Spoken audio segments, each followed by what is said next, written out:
Hey guys, this is Gooey, And Mossies. and yeah, we're talking about Breath of the Wild. It's a pretty good game. Good game. Yeah. And no,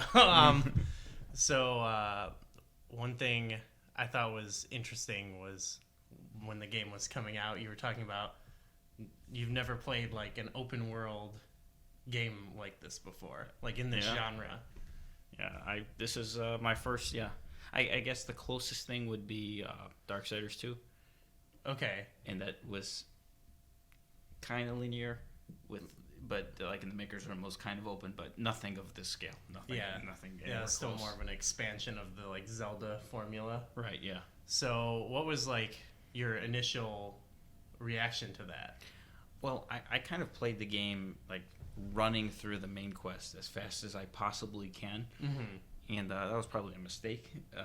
So I didn't, like, after the Great Plateau area, it gave you two objectives. One was go beat Ganon.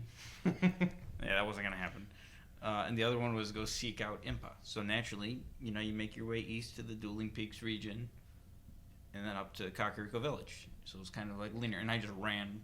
Like, I didn't really stop to, do things and feed dogs or anything like that. Mm-hmm. And then I was going, so it was like after that, it took me to Hatna Village because that was one of the main quest things.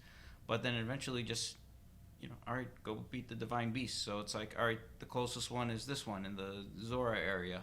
So that was the first one I went to. Mm-hmm. Got through it, beat the shrine, beat the dungeon. Then it was like, oh, this Goron one is right here. Mm-hmm. Let me go there. So I didn't go off in the 10,000 directions. Like, that's the thing, a lot of people's experience of this game was totally different. Right. I think I heard, like, Locke on the website was playing for 6 hours and then left the Great Plateau. Yeah, I can't even imagine that. So, in that sense, I didn't really play it like it. I played it like a traditional Zelda game. Mm-hmm. Like, just through the main quest. Did it work like that? No. No, not at all. No. The game is designed where you can't beat the game that way. Uh-huh. I mean, I was severely underpowered. It's like there's all these like distractions, like come play with this shrine or go gather 10 bushels of corn, whatever. The thing is, you kind of need to do those things because if you don't, you're gonna be like where I was. I'm fighting bosses with like a total of 5 armor, Right. like with all my bandana, my headgear, pants, and shirt. No. 5 armor. Yeah, no upgrades or anything like that. No upgrades. I never had arrows, ever. Basically, this was an arrowless run. Yeah, with arrows, you really have to get into doing some of that stuff because you Yeah. have to talk to the. You weren't even going in shops or. No, I was just trying to. When I got the game, I was like, I'm going to beat the main quest on my first playthrough. So I can work on the guide, the walkthrough. But then I'll go through and complete everything. That didn't happen. Yeah, and this you very much like have to get involved with. I would say you have to get involved with the world, but there's certain things you have to do. Mm-hmm. You gotta do one of a few things. If you gotta either upgrade your armor, if you don't upgrade your armor, you gotta get at least some degree of health. Maybe upgrade your hearts. Do some shrines, or you gotta upgrade your weapons. In this case, just get a lot of arrows. Mm-hmm. So you can't just do none of them and just march through this game. Mm-hmm. Otherwise, you'll get the crap beat out of you. Oh yeah, you're gonna get the crap beat out of you for a little bit anyway. Yeah. But you definitely have to do that stuff. You'll die a few times to certain enemies, not like I think 45 consecutive deaths to the Lionel. Right. Yeah. Well, that's another thing is watching you play the Lionel part leading up to Zora's Domain or after Zora's Domain, and seeing other people talk about it. The game doesn't necessarily say you have to beat it, but Right. a lot of people try to a million times and just die over and over at that part of the game when they're underpowered. When maybe the best thing to do is not to fight it right then. Yeah. Oh yeah. That Lionel is definitely there not to be beaten. In particular, if you went to the Zora's area first. Yes. Now, if you played this game Like in my second playthrough, you know, I've got the Master Sword. I haven't even been to Zora's Domain yet. So, but this is probably, I don't think many people are playing it this way. But that is a method of playing. Now I probably can go where I'm at now. I can definitely take on that Lionel. Mm-hmm. But I literally didn't have enough weapons to kill him. I didn't have arrows. I couldn't snipe him. I didn't have any weapons. I didn't have any sneaking gear. I was trying to kill him with one bomb at a time. Yeah. Oh my gosh. What does he have? Like, how much health? He had 2,000 health. Yeah. And I think in my best attempt, I got him down into the 1800s. So. Yeah, that's funny considering now, like, in the past day, I've come across 2 Lionels, and I killed them both, like, no problem. One, I didn't even use any health or anything like that. Yeah. Especially once you have bomb arrows. Yeah. So, like, if the game, the open world nature of the game, it kind of teaches you. Like, the other thing is when I end the Great Plateau, I didn't really explore the Great Plateau. Mm-hmm. Part of that was like, I've seen everything in the previews and the demos before, so I want to get off the Great Plateau and explore things that we didn't see. Mm-hmm. But the Great Plateau actually gears you up pretty. It doesn't give you weapons much, but there's like hidden treasure chests where you can get like the fire rod or the bomb arrows and fire arrows. I didn't get any of that. In fact, like I think I was at that Lionel, and even at that point in the game, I don't think I didn't have any shock arrows because that's where I was going up to get them. Mm-hmm. I don't think I had any ice arrows. I don't think I had any. Maybe I got one set of fire arrows. Mm-hmm. I don't remember, but I definitely didn't have any with me. I probably only had original arrows at that point of the game. It's funny comparing that to how both you and I are kind of playing it now, where we have like 200 arrows now. Oh, yeah. My second playthrough, you buy arrows from Beetle every single time you see him. Mm-hmm. Every single time. Yeah.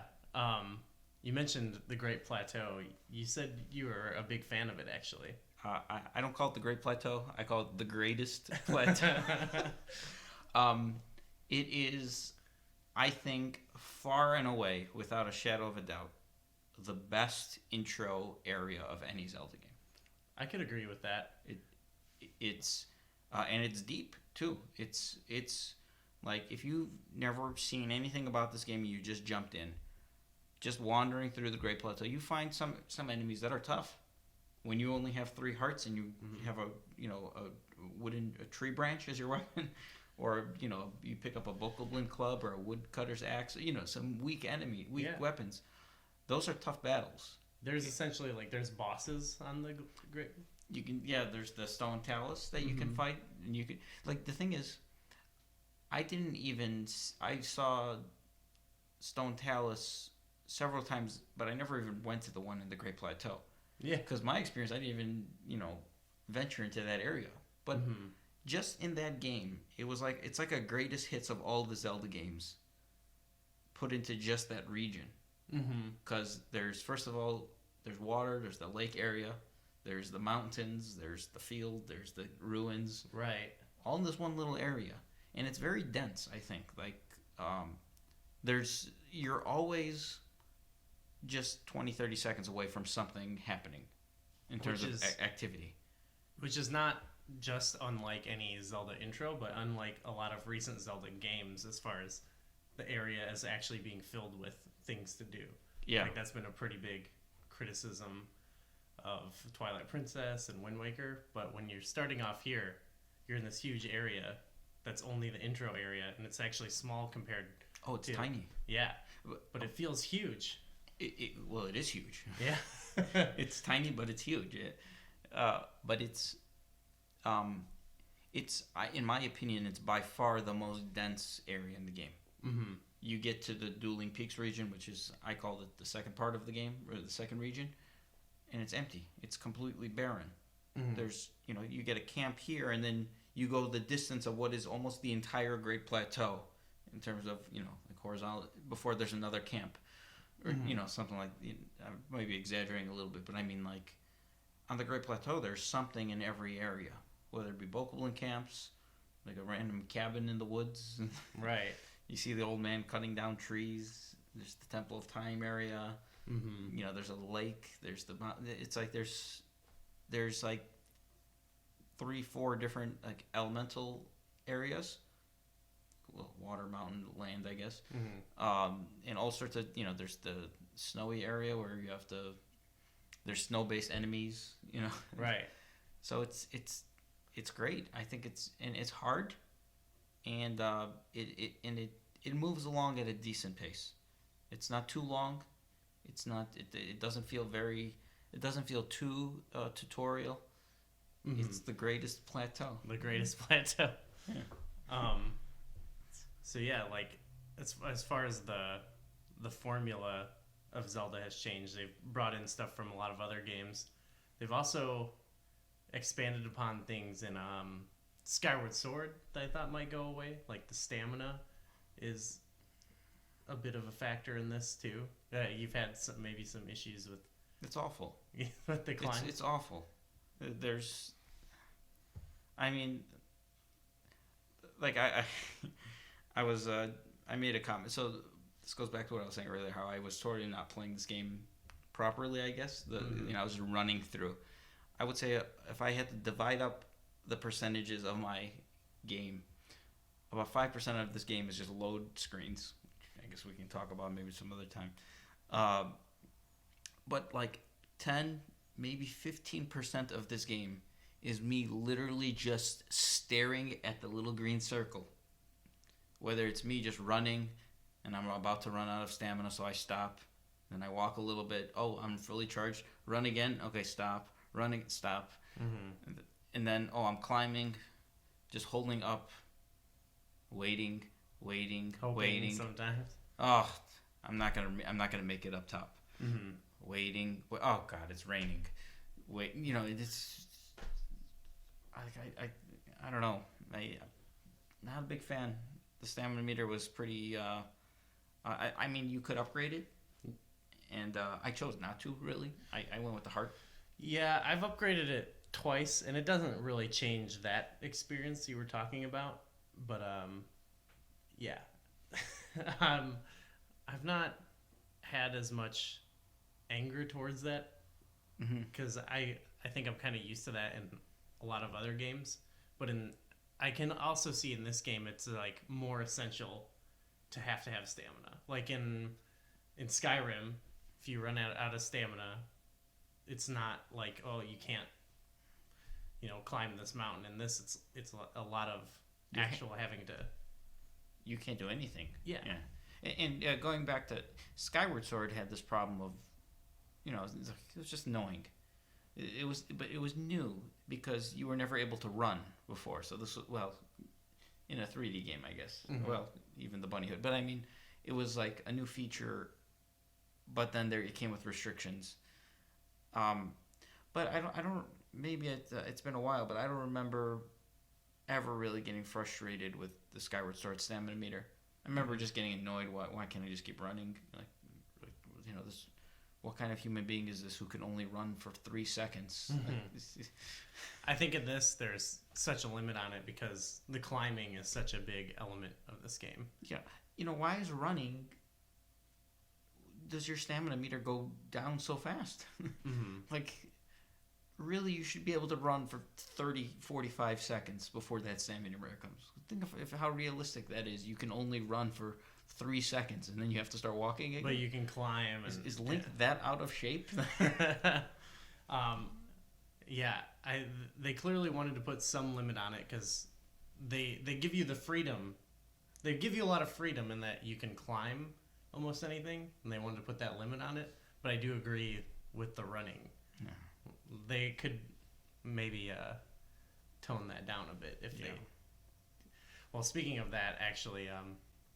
So they've borrowed stuff from other games, but they've also kept stuff.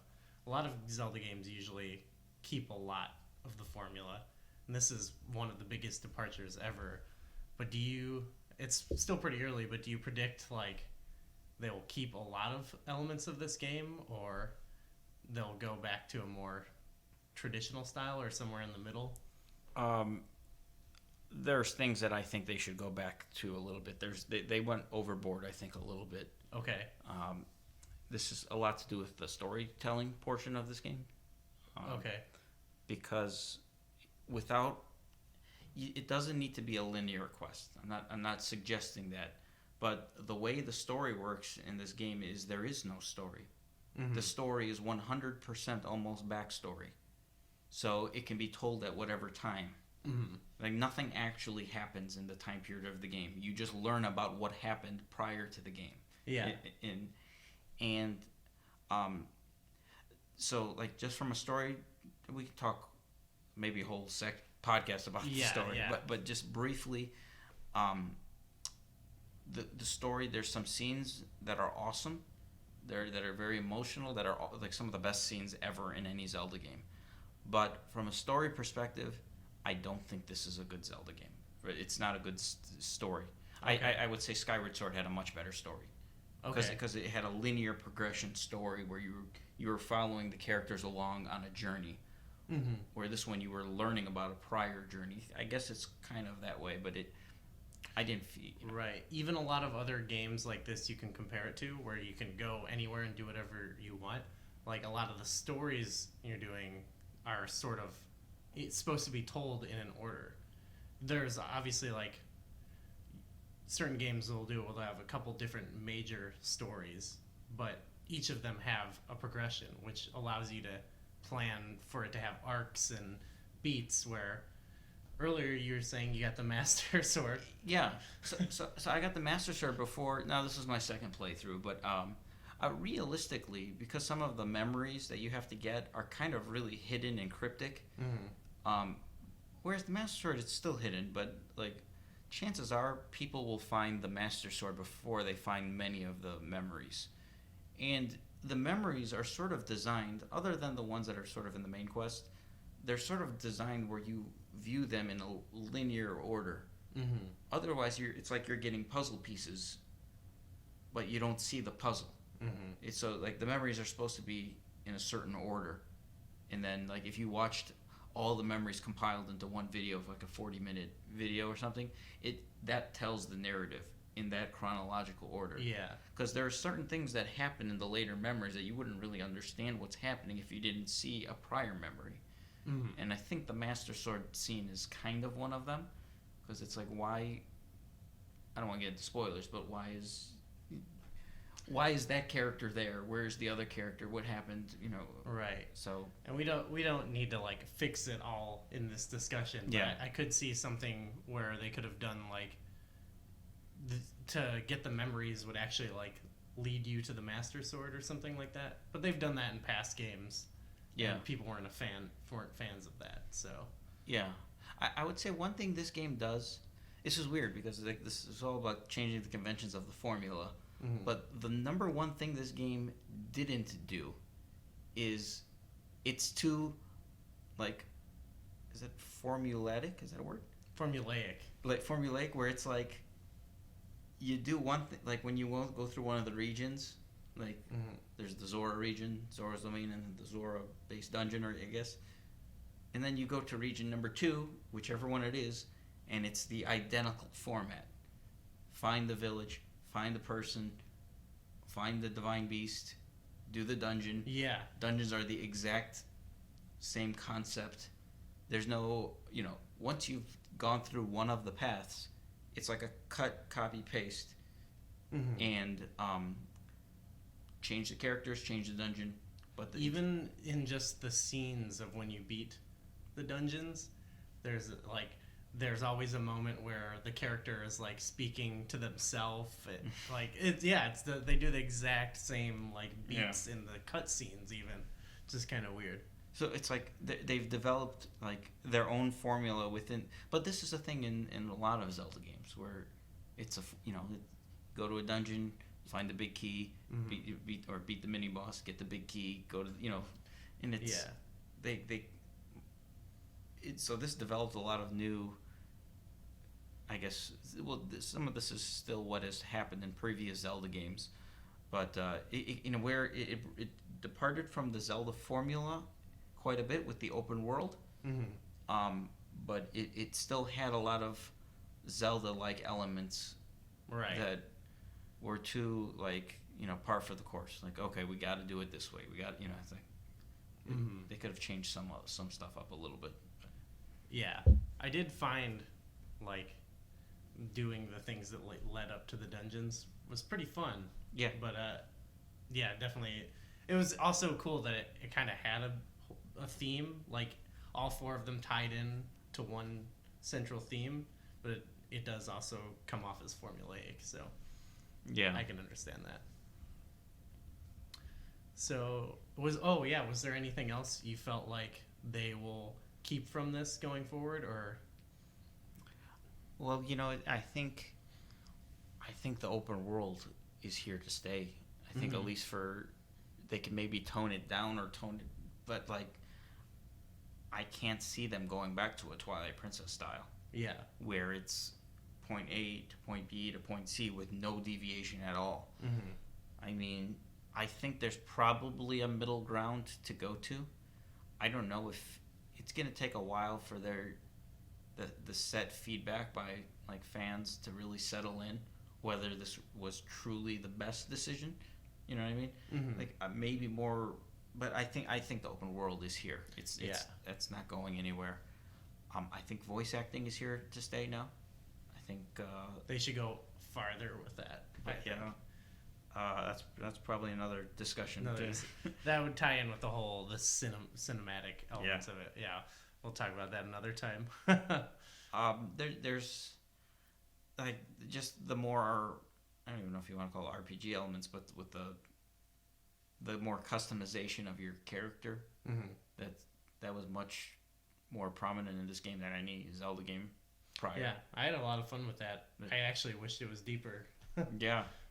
As did you with the horse. Yeah, but another discussion. We got to line these up. Exactly. Yeah, I think this is a game and a type of gameplay that they'll probably refine. Yeah. Oh yeah. We haven't seen like the best version of this. Yeah, for sure. But it's also a pretty awesome blueprint, I think. Oh yeah. It's awesome. It's so new. It's so fresh. Right. And I like in one of our previous discussions we talked about the Zelda cycle. And I think we will this game is going to go through the Zelda cycle 100% certain.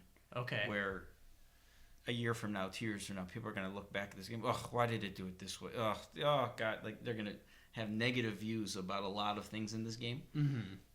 But then I think it leaves open the next Zelda game to take this formula that they've newly established and remedy so much of it and expand on everything.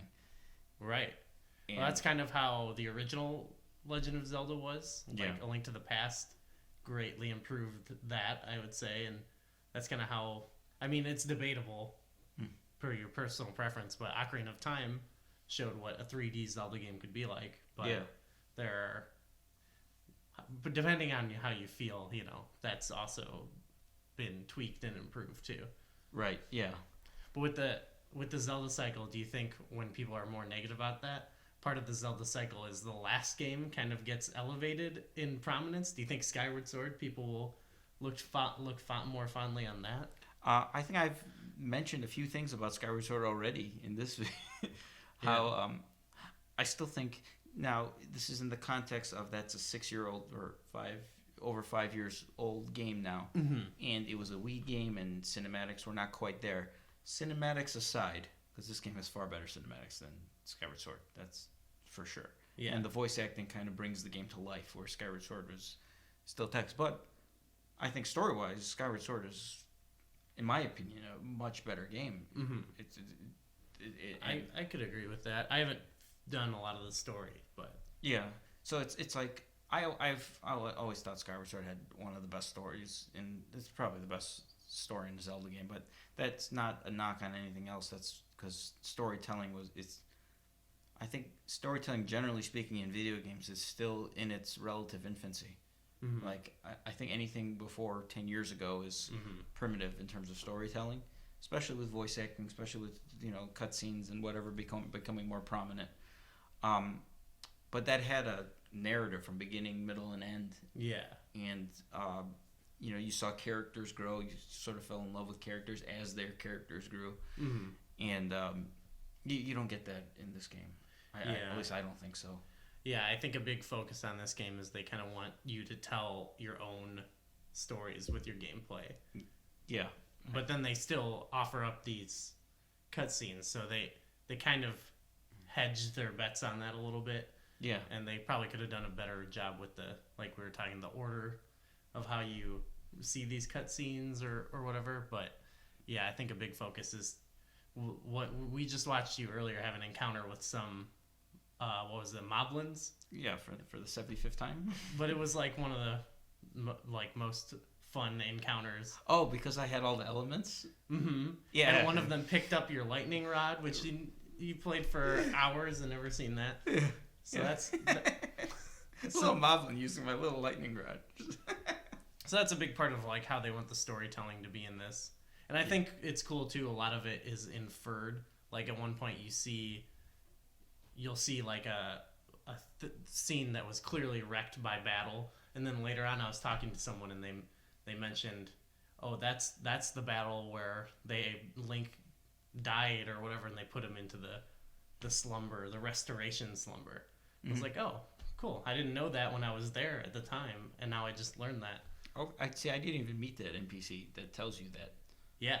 Because that's actually a good hint. Oh, really? Yeah, for later on. Hopefully that wasn't a spoiler, but no, well, I think I actually I read it in a diary. Okay. Even. So yeah, it was that's like good. That's useful. See, that's an experience you got that I didn't get because I just ran through the game. Or saw one of the memories, and in the memory, it's you're at this.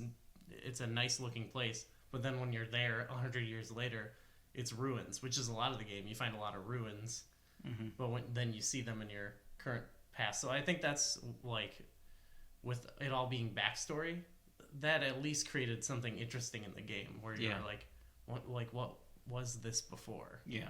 So like, yeah, I like that. No, it's great. I think it's good. I think it's very good actually. Some of the scenes are. I know at this point you haven't beaten the game, but you haven't seen all the memories. But there's some good stuff. There's some scenes that I can say are the best scenes in any Zelda, far and away. Mm-hmm. Yeah, some of them I've seen. Like if I compare it to Skyward Sword, and I think about how the actual story was better, I'll think like, oh, this isn't as good as far as the storytelling goes. But the way they make it look like a scene in a movie, that elevates it so much more. Yeah, oh, totally. It totally brings it to life. But when I'm talking about Skyward Sword, it was one of the first games where, like, early in the game you meet Groose, on the Skyloft, and then you see he's like a bully character to you, and then he comes down to the land below, and you see his character progress as the game goes on, and he turns out to be like an awesome character. But you can see him changing every time you interact with him as you progress through the game. Yes. Furthermore, you meet on the main storyline. You see Girahim is the first boss in the first game. I guess in the first dungeon, but then you see him before the next dungeon. Right before you fight the boss, he's got a cutscene, with you there. After you beat the third dungeon, there's that awesome scene by the Temple of Time where you get the harp. Where I don't know if you remember that scene. Yeah. So it's like you actually see the villain progress throughout the whole game, and that had a good story arc that expanded the whole game. They're totally different ways of telling story. Yeah, and not one is not necessarily better than the other. Like this formula with the new game is just as legitimate, but there are just some issues with the way they went about it. Right. Yeah, I would say. Yeah. But imagine I guess we could get more into this later. But imagine if when you got to Impa, and then you go to the 4 Divine Beasts, and then you got the Memories quest. But if the Memories quest was the quest to get the Master Sword, and you regain your memories to remember where the sword was left. Yeah. And you could do all of them, and then get the Master Sword and then do the dungeons, or you could do some of that, do some of the dungeons.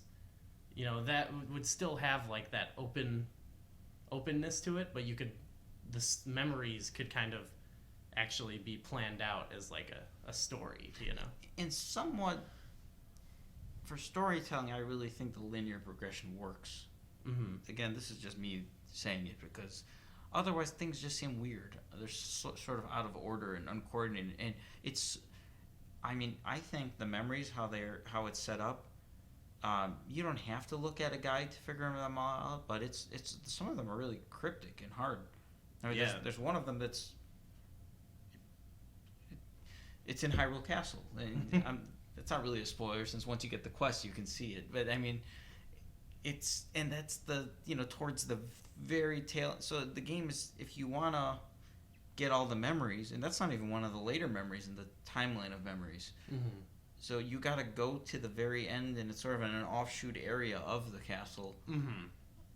Like, who's gonna like? It's so weird. So I think there's a lot of people that are gonna beat this game without actually getting all the memories. Mm-hmm. And minor spoilers here. There's 12 memories that are on the chart when you get the picture. There's a few other ones like the Master Sword one and the each of the dungeons ones. But then after you get all 12 of them, then there's a secret 13th one that shows up, and that's like the best scene I've ever seen. Mm-hmm. And a lot of people will never experience that because I missed a memory or whatever. But they just progress on with the game because Mm-hmm. it doesn't really tell you, it doesn't guide you to do them. It's not part of the main game in a sense, Mm-hmm. even though it says main quest attached to it. But if you get the complete experience of the game, then the story gets really good. I would say it's probably not, because the focus with Zelda, it's probably not that bad that at least one of the major things in the Zelda cycle we're talking about is the story, as opposed to looking Right. back on the gameplay. Oh yeah. Do you think people, when they look back on Skyward Sword in a year after this or 2 years after this, do you think they'll like the gameplay of Skyward Sword more? Well, no, I don't think so. Yeah. I don't think the gameplay. I think this gameplay is far superior to not just Skyward Sword, but to Twilight Princess, to Wind Waker. The gameplay is it took a serious jump up in terms of Mm-hmm. it's the core mechanics of how it plays. I think it's no longer a hack and slash game. Mm-hmm. Zelda's always been a hack and slash. You run and you kill everything you see. This is not one of those games because you don't need to kill things. Some cases you can't kill things. You have to be strategic, and Right. there are a couple different strategies you can use. Right. Yeah. So in that sense, gameplay-wise, no. But there are things in Skyward Sword that I think one of the biggest complaints about Skyward Sword, I think, was the bosses. Mm-hmm. How there was repetition with some of the bosses. You fight Girahim 3 times in the game. You fight the Imprisoned 3 times in the game. Yes. But then there were still, in my opinion, some memorable boss battles in that game. Like you remember, Coloctus is my favorite boss of any Zelda game. Period. From the Ancient with Cistern the arms. Yeah. You get his blade, and you're okay. Then there's like Tentalis, the Monster Inc. guy. Remember? Yeah. Not exactly the greatest boss battle, but a very memorable looking boss. Okay. And the Scaldera, I believe, the one in the Earth Temple with the big with the hind where it's on the vertical platform that you're running up and down a ramp. Anyway, these are memorable looking bosses to me. Mm-hmm.